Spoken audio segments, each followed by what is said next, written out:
Hello guys, போன எபிசோட்ல இருந்து அனாட்ஸோ மீட் பண்ண பிறகு செந்தளவில் அனாட்ஸோ கம்பேர் பண்ணும்போது இவர் ரொம்பவுமே பின்தங்கி இருக்கிறா அப்படிங்கிறத புரிஞ்சிருப்பா. அதோட அந்த எபிசோட எண்டா இருக்கும். அதுக்கடுத்து என்ன நடந்துச்சு அப்படிங்கறது இந்த எபிசோட்ல பார்க்கலாம். ஓகே, நம்ம இப்போ கதைக்குள்ள போயிடலாமா? இந்த எபிசோடுக்கு தொடக்கத்துல மாஞ்சிரின் இவங்க ரெண்டு பேரும் ஏதோ ஒரு வில்லேஜ் நோக்கி நடந்து போயிட்டு இருக்காங்க. போற வழியில ஒரு இன்னும் இருக்குது. அதை பார்த்து தான் நம்ம ஹீரோ ரின் கிட்ட ரொம்ப களைப்பா இருக்குதுமா, நம்ம இங்க கொஞ்சம் ரெஸ்ட் எடுத்துட்டு போலாமா அப்படின்னு சொல்லிட்டு கேட்க பயப்படுவா. விட்டா காசு எல்லாத்தையும் வீண் பண்ணிடுவாரோ அப்படின்னு சொல்லிட்டு யோசிக்கும் போது இவனை கவலைப்பட வேணாமா, நான் ஒன்னும் ஆல்கஹால்லாம் குடிக்கிறதுக்கு கேட்க மாட்டேன், நமக்கு சும்மா கொஞ்சம் ரெஸ்ட் எடுத்துட்டு மட்டும் போலாம் அப்படின்னு சொல்லிட்டு சொல்ல இன்னும் ஒத்துக்கிறா ரெஸ்ட் எடுக்கிறதுக்காக. அதுக்கடுத்து அந்த ஹோட்டல்ல இருக்கிறவங்க கிட்ட 2 டங்கோ ஆர்டர் பண்ணிட்டு ரெஸ்ட் ரூம் ஏதாவது இருக்கா அப்படின்னு சொல்லிட்டு கேட்க அந்த ஹோட்டல் நடத்துறவங்களும் உள்ள கூட்டு போய் எங்க ரெஸ்ட் ரூம் இருக்கா அப்படின்னு சொல்லிட்டு காமிக்கிறாங்க. ஹீரோ அப்பவே நோட்டீஸ் பண்ணிருப்பாரு, 2 நேரத்துல இருந்து கொஞ்சம் ஒரு மாதிரி தான் இருக்கா அப்படிங்கிறத. அவகிட்ட கேட்கல, சாப்பிடாம இருக்கிறனால தான் இப்படி இருக்கா போல அப்படின்னு நினைச்சிருப்பாரு அவரு. போர் அடிக்குதே அப்படின்னு அவர்கிட்ட ஒரு மேப் இருக்கும். அதை எடுத்து பார்த்துட்டு இருக்கும்போது அந்த இடத்துக்கு துறவி மாதிரி ஒருத்தர் இருக்காரு. நடந்து வந்து நம்ம ஹீரோக்கு முன்னாடி நிக்க, யாக்குள்ளா இருக்குல்ல, நீங்க கொஞ்சம் வெளிச்சத்தை மறைச்சிட்டு இருக்கீங்க, நீங்க சைடு பண்ணிட்டீங்கன்னா நல்லா இருக்கும் அப்படின்னு சொல்லிட்டு நம்ம ஹீரோ அவரை அனுப்பிவிட போவான். பார்த்தா நம்ம ஹீரோ கிட்டே வந்து உட்காந்துட்டு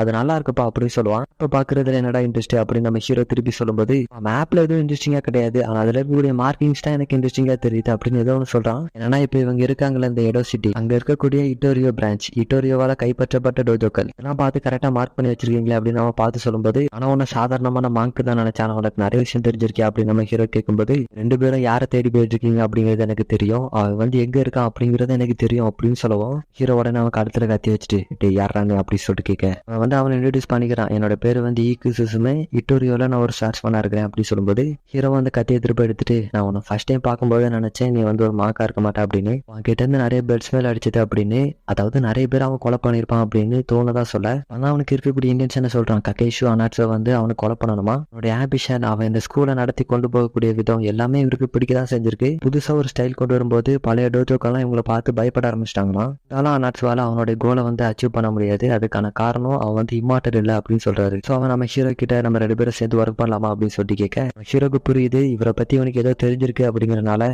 என்னோட இம்மார்டல் பாடியை பத்தி உனக்கு ஏதாவது தெரியுமா அப்படின்னு சொல்லி கேட்பாரு. சோ நம்ம ஸ்பைக் மண்டே மகாட்ஸ் இருக்காங்க, அவன் தான் நம்ம ஹீரோ பத்தி எல்லாருக்கிட்டையும் சொல்லியிருப்பான் போல. 2 பேரும் சேர்ந்து அவனை சேலஞ்ச் பண்ணோம்னா ஈஸியா வின் ஆயிடலாம், நம்ம 2 பேரும் ஒரு அசைக்க முடியாத டீமா இருப்போம் அப்படின்னு நம்ம ஹீரோ கிட்ட சொல்லும்போது, அவனை இந்த ஒரு நாள் மட்டும் உயிரோட விடுறேன், இந்த இடத்த விட்டு பேரு அப்படின்னு நம்ம ஹீரோ அவன் கிட்ட சொல்லுவோம். உங்ககிட்ட எதுவும் தப்பா கேட்ட மாதிரி இல்லையா அப்படின்னு அவன் கேட்கும்போது, அப்பதான் நம்ம ஹீரோ அவன் கிட்ட சொல்றாரு, நான் நம்ம 2 பேரும் கொலை பண்றதை ரசிச்சு பண்ணக்கூடிய ஒரு மாதிரியான ஆட்கள், நம்ம ஒரு ஹையரான பொசிஷனுக்கு போனோம்னா அது வந்து ஒரு தப்பான பாதையை தான் லீட் பண்ணும், பாதை பல மக்களோட அழிவுக்கு வழிவகுக்கலாம் அப்படின்னு நம்ம ஹீரோ சொல்லும்போது, வந்து ஒரு 100 பீப்புளை கில் பண்ண கில்லர் அப்படின்னு மட்டும் நான் நினைச்சேன், ஆனா உனக்கும் கொஞ்சம் சென்ஸ் இருக்குது அப்படின்னு சொல்லிட்டு அவன் அந்த இடத்த விட்டு கிளம்பும்போது அப்படியே கிளம்பிட்டான் அப்படின்னு நம்ம ஹீரோக்கு ஏதோ தப்பா தோண, அதே மாதிரி அவன் மண்டையில இருக்கக்கூடிய பக்கெட்ல இருந்து ஒரு கத்தி எடுத்து நம்ம ஹீரோட செஸ்ட்லேயே குத்துறான். பார்த்து அந்த ஹோட்டலோட ஓனர் பயந்து சாப்பாடை கீழே போடுவான். இவன் ஆர்டர் பண்ண டங்கோ அப்படின்னு சொல்லிட்டு அந்த டங்கோ வந்து முதல்ல போய் பிடிப்பா. நம்ம ஹீரோவுமே அவன் நைஃபை வச்சு குத்து வரும்போது அவரோட ஷார்டை வச்சு திருப்பி குத்திருப்பாரு. அப்போ அப்படியே நம்ம என்ன பார்த்து, என்னை விட உனக்கு சாப்பாடு முக்கியமா போச்சுல அப்படின்னு சொல்லி கேட்க, நேரம் கழிச்சு நம்ம ஹீரோக்கு பாடி ரெக்கவர் ஆயிரும். அந்த மண்டை இறந்துட்டான் போல, என்னுடைய தான் இம்மார்டல் பாடி அப்படிங்கிறது அவனுக்கு தெரியும், அப்புறம் எதுக்காக என்ன அட்டாக் பண்ண வந்தான் அப்படின்னு சொல்லிட்டு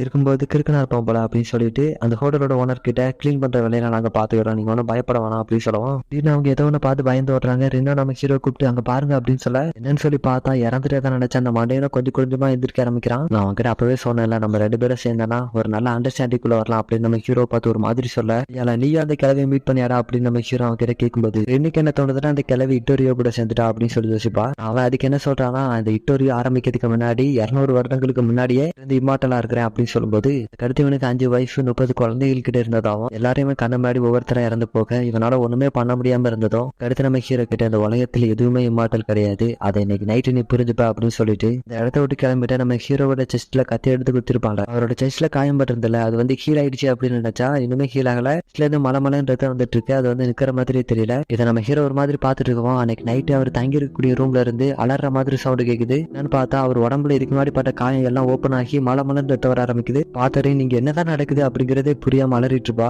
சமயத்துல நம்ம ஆஞ்சரின பார்த்து, நீ இந்த இடத்துல இருக்காது, இந்த இடத்த விட்டு போயிரு அப்படின்னு சொல்லிட்டு கத்தும்போது, அந்த இடத்த விட்டு போற மாதிரி இல்ல, நீங்க இம்மார்டல் தானே, நீங்க சாக மாட்டேன் தானே என்கிட்ட சொல்லுங்க அப்படின்னு சொல்லிட்டு அழ ஆரம்பிக்கிறா. நேரம் போக போக வலி அப்படிங்கறது அதிகரிக்க ஆரம்பிக்க, அப்பதான் நம்ம ஹீரோக்கு புரியவே வருது. ஈகா சுசுமே ஒரு சின்ன கத்தி எடுத்து நம்ம ஹீரோவை குத்தினால ஏதோ பாய்ச்சனை தடவை வச்சிருப்போம் போல நம்ம ஹீரோட பிளட் வாம்ஸை பாதிக்கிற மாதிரி. அந்த நேரம் கழிச்சு அவருக்கு வலி அப்படிங்கிறது அதிகரிக்க ஆரம்பிக்குது. என்னன்னு பார்த்தா அவரோட ரத்த கால் கலந்து வந்துற ரின் கிட்ட நான் ஒருவேளை இறந்து போயிட்டேன்னா நீயா எதுவும் பண்ணணும் அப்படின்னு சொல்லி யோசிக்காத, இன்னொரு பாடிகார்டை நீ ஹையர் பண்ணிக்க அப்படின்னு சொல்லுவோம். இல்ல அப்படி சொல்லாதீங்க, இந்த பாய்சனை வந்து நியூட்ரலைஸ் பண்ண வேண்டியது மட்டும் தான் இப்போதைக்கு நம்ம வேலை. அசனா ஃபேமிலியோட சீக்ரெட் மெடிசன் ஒன்று இருக்கு அப்படின்னு அவ காத்துலயே ஒரு ரிங் மாதிரி ஒன்று போட்டுப்பால. இதுல இருந்து ஒரு 5 பீல்ஸ் மாதிரி எடுத்து நம்ம ஹீரோ கிட்ட கொடுத்துட்டு போய் டாக்டரை பார்த்துட்டு வரேன், அது வரைக்கும் வெயிட் பண்ணுங்க அப்படின்னு சொல்லுவோம். இதுக்கு டாக்டரால மட்டும் என்னமா பண்ண முடியும், நீ சும்மா வெளியே அலைஞ்சிட்டு இருக்கிறதுக்கு ரின் நெல் அப்படின்னு சொல்லிட்டு கூப்பிட்டா அவர் சொல்றது ரின் கேட்கல. டாக்டரை கூப்பிட்டு வந்தாட்டம் எதாட்டம் பண்ண முடியும் அப்படின்னு நினைச்சிட்டு டாக்டரை கூப்பிட்டுறதுக்காக வருவா. ஊர்லயே ஒரு டாக்டரை தேடி பிடிச்சி போய் பார்த்தா அங்க ஒரு நோட்டீஸ் ஒட்டி இருக்கு, நேரத்துல எதுவும் எந்த ஒரு பேஷனே பார்க்க முடியாது அப்படின்ற மாதிரி அந்த நோட்டீஸ்ல எழுதிருக்க. அஞ்சு உட்காந்துருவா. அப்படி டாக்டர் வந்தா மட்டும் அவங்களால என்ன பண்ண முடியும், அஞ்சுயோட தான் நார்மல் பாடி கிடையாது அப்படின்னு சொல்லிட்டு அந்த இடத்துல இருந்து அழுதுட்டு இருக்கும்போது ஹோப் கிடைக்கிற மாதிரி அந்த சமயத்துல ஒரு குரல் கேக்குது. என்னன்னு பார்த்தா நம்ம கிழங்கு அந்த இடத்துக்கு வந்துட்டாங்க. நம்ம பாட்டி அந்த இடத்துல இருந்து தூக்கிட்டு போகும்போது எல்லா விஷயத்தையும் சொல்றா. பாட்டியும் கேட்டுட்டு அவன் அந்த சிசுமா ஈக்கோ அப்படின்னு ஒரு பெரிய பிரச்சனையா தான் இருக்க முடியும், சீக்கிரமா போ அப்படின்னு அந்த பாட்டி சொல்ல இனிமே ஸ்பீடா அந்த பாட்டியை தூக்கிட்டு ஓட ஆரம்பிக்கிறா. இங்க நம்ம ஹீரோக்கு ரின் கொடுத்த மருந்து வந்து ஒர்க் ஆயிட்டு போல. பாடி பார்ட்ஸையும் ஒட்டி வச்சுட்டு இவன் எங்க போனா அப்படின்னு சொல்லி யோசிச்சுட்டு இருக்க. அந்த இடத்துக்கு யாரும் வர மாதிரி சவுண்ட் கேட்கும். இவரோ ரின் எனக்கு டாக்டர்லாம் ஒன்றும் தேவையில்லை, அனுப்பிட்டு சீக்கிரமாவா, ஒரு பிரச்சனை இல்லை அப்படின்னு சொல்லும்போது அந்த சைட் இருந்து ஒரு சவுண்டும் இருக்காது. இவருக்கு வந்து ஏதோ தப்பா தோண ஆரம்பிக்குது. ஆனால் இவரோட ஸ்வாட் எடுத்துட்டு வந்து கதவை திறந்து பார்த்தா அந்த இடத்துல ரின்னோட கிம்னோ மட்டும் இருக்கும், ஆளை காணும். அதே சமயத்துல அந்த இடத்துல ஒரு நோட்டீஸை விட்டுட்டு போயிருக்காங்க. அந்த நோட்டீஸை பார்த்த பிறகுதான் இவருக்கும் புரியுது அந்த சிஸ்மா அப்படிங்கிறவன் தான் தூக்கிட்டு போயிருக்கான் அப்படிங்கிறது. நான் என்ன சொன்னாலும் இவ கேட்கவே மாட்டேங்கிற, இப்போ மாட்டிக்கிட்டா பேரு அப்படின்ற மாதிரி இவர் கடுப்புல இருக்க. அப்படி வந்து சேர்ந்து கட் பண்ணா அந்த ஊருக்குள்ள ரிவர் ஓடிட்டு இருக்கோம்ல, அதுக்கிட்ட ஒரு உட் ஹவுஸ் மாதிரி ஒன்று இருக்கு. குள்ள யாரோ ஹுடியை போட்டு போறாங்க. யாரும் பார்த்தா நம்ம கிளவி அந்த ஈக்கு சிஸ்டமா இருக்கான்ல, அவன் தான் நம்ம ரெண்டா பிடிச்சு வச்சிருக்கான். சொன்ன மாதிரி எல்லாத்தையும் அந்த இடத்துல செட் பண்ணி வச்சுட்டு வந்துட்டேன். இப்ப அவனை என்கிட்ட திருப்பி கொடு அப்படின்னு சொல்லிட்டு பாட்டி வந்து அவன் கிட்ட ஏதோ ஒன்று கேக்குது. என்னன்னு பார்த்தா அந்த பாட்டியோட பேரனை தூக்கி வச்சு இதெல்லாம் பண்ண சொல்லி மிரட்டி இருக்கான் அந்த பையன். என்ன மன்னிச்சிடுமா, எனக்கு வந்து வேற வழி இல்லை, இல்லாட்டா என்னோட பேரனை கொண்டுருவேன் அப்படின்னு சொல்லி மிரட்டினாமா அப்படின்னு அவங்க சைடு இருக்குது சொன்னதும் ரினுக்கு வந்து கொஞ்சம் கடுப்பா தான் இருக்கும். ஏன்னா அங்க மாஜி என்ன கண்டிஷன்ல இருக்காரு அப்படிங்கிறது வரைக்கும் தெரியாது. ஸோ அவரோட மனசு கொஞ்சம் சாந்தப்படுத்திட்டு இடத்தோட பேருங்க சீக்கிரமா இந்த இடத்தோட தப்பிச்சு போங்க அப்படின்னு சொல்லுவோம். அவங்களோட பேரனை தூக்கிட்டு அந்த இடத்தோட தப்பிச்சு போக சரி அவன்கிட்ட ஒரே ஒரு விஷயம் மட்டும் கேட்கணும் அப்படின்னு சொல்லிட்டு ரின் அவங்க கிட்ட ஒன்று கேட்கறா. மாஜியை காப்பாத்த வேற எந்த ஒரு வழியும் கிடையாதா, அந்த பாய்சனுக்கு எந்த ஒரு ஆக்டிவிட்டும் கிடையாதா அப்படின்னு சொல்லிட்டு கேட்க இந்த பாய்சனே அவன் கொஞ்சம் ரீசெண்டா தான் கண்டுபிடிச்சிருப்பான் போல. ஸ்கேட் பிளட் வார்ம்ஸ் தானே அவங்களோட பாடியில ஏதாவது டேமேஜ் ஏற்பட்டிருந்தா பாடி டிஷ்யூ ஃபார்ம் பண்ணி அதை வந்து சேர்க்கும். அந்த பாய்சன் வந்து அந்த ஸ்கேட் பிளட் வார்ம்ஸோட எஃபிஷியன்சியை கொஞ்சம் கொஞ்சமா குறைச்சு விட்டு அதை கொஞ்சம் கொஞ்சமா அழிக்க ஆரம்பிச்சிடும். குணப்படுத்த எந்த ஒரு மருந்தும் கிடையாது அப்படின்னு சொல்லிட்டு அவன் கிட்ட இருந்த கடனை தூக்கிட்டு வெளியே போறான். கதருவா அப்படி பண்ணிடாத, அவங்களை என்னடா பண்ண போறான் அப்படின்னு சொல்லிட்டு கதறினா எதுவும் கேட்கற மாதிரி இல்ல. வெளியே போயிட்டு கொஞ்ச நேரம் கழிச்சு திரும்ப வருவான். போது அவனோட பிளேடு ஃபுல்லாவே பிளட்டா இருக்கும். ஸோ ரினுக்கு புரிஞ்சிடும் இதுக்காக அவங்க 2 பேரையும் கொலை பண்ண, அவங்க என்னடா பாவம் பண்ணாங்க அப்படின்னு சொல்லிட்டு அலாரமிக்க.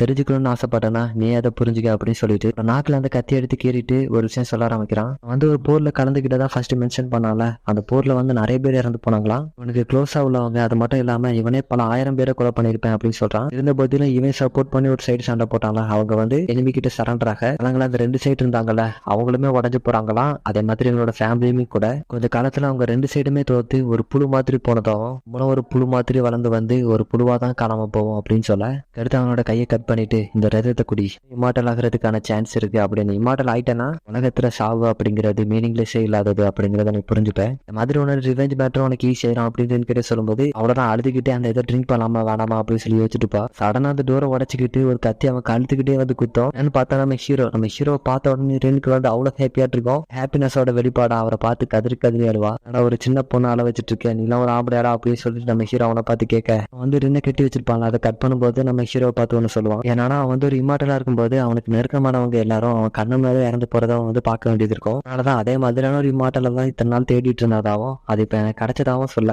தம்பி எனக்கு உன்னோட வைஃபா இருக்கிறதுக்கு ஐடியாவே இல்லை அப்படின்னு நம்ம ஹீரோவும் சொல்ல நம்ம ஹீரோ கிட்ட ஓடி வந்து அவங்க 2 பேரும் கொலை பண்ணிட்டான் அப்படின்னு சொல்லிட்டு அழுதுகிட்டே சொல்ல, இல்ல நீ ஒன்னும் கவலைப்படவனா, அந்த பாட்டியோட கதை முடிஞ்சிருச்சு, ஆனா அந்த பையனை உயிரோட தான் இருக்கிறான், இவ்வளவு கவலையா இருக்குன்னா அந்த பையனை போய் முதல்ல பாரு அப்படின்னு சொல்லிட்டு அனுப்பிவிட 2 பேர் பார்த்தா அந்த பாட்டியை கண்டந்தரமா வெட்டி போட்டிருக்கான். அந்த குழந்தைக்கு ஒன்று ஆகல. சோ அந்த குழந்தைய தூக்கிட்டு திரும்ப வரும்போது 2 பேரும் இம்மார்டல்ல மாத்தி மாத்தி குத்திட்டு ரத்த கிளறியா கிடப்பானுங்க. இங்க சுசுமே இருக்கான்ல 2-3 டைலாக் பேசிட்டு உன்னோட கதையை முடிக்கிறேன்டா அப்படின்னு ஸ்வேடுல அந்த பாய்சனை ஊத்திட்டு நம்ம ஹீரோ அட்டாக் பண்ண ஆரம்பிக்கிறான். இப்போ நம்ம ஹீரோ அடிக்கிறத தடுத்தாலும் அவரோட உடம்புல ஆல்ரெடி பாய்சன் இருந்ததுல ஒரு மரத்துல போய் விழுந்ததும் அவரோட வாயில இருந்து ரத்தம் வரும். சோ இவனுக்குமே புரிய வருது இவன் வந்து என்ன ஃபுல்லா ஹீல் ஆகல அப்படின்னு. சோ நம்ம ஹீரோட கதையை முடிச்சலாம் அப்படின்னு சொல்லிட்டு கிட்ட வரும்போது பின்னாடி இருந்து ரின்னோட சவுண்ட் கேட்கும். நீ வந்து 200 வருடமா வாழ்ந்துட்ட, உனக்குன்னு சொல்லிக்க ஒரு இதை நீ பின்னாடி விட்டுட்டே வரல, இந்த இடத்துல உன்னோட வாழ்க்கையை முடிச்சுக்க அப்படின்னு சொல்லிட்டு அவகிட்ட இருக்கக்கூடிய அந்த 10 நேரம் தூக்கி வீசும்போது நம்ம ஈஸியா தடுத்துட்டாலும் பின்னாடி பார்த்தா நம்ம ஹீரோவை இப்ப காணோம். ஓடிட்டேரா அப்படின்னு சொல்லிட்டு பின்னாடி திரும்பி பார்க்கும்போது மேல இருந்து அவனோட உடம்புல கொஞ்சம் ரத்த விழுந்த மாதிரி இருக்கும். இது என்ன பண்ணலாம்னு யோசிக்கிறதுக்குள்ள நம்ம ஹீரோ கீழே குதிச்சு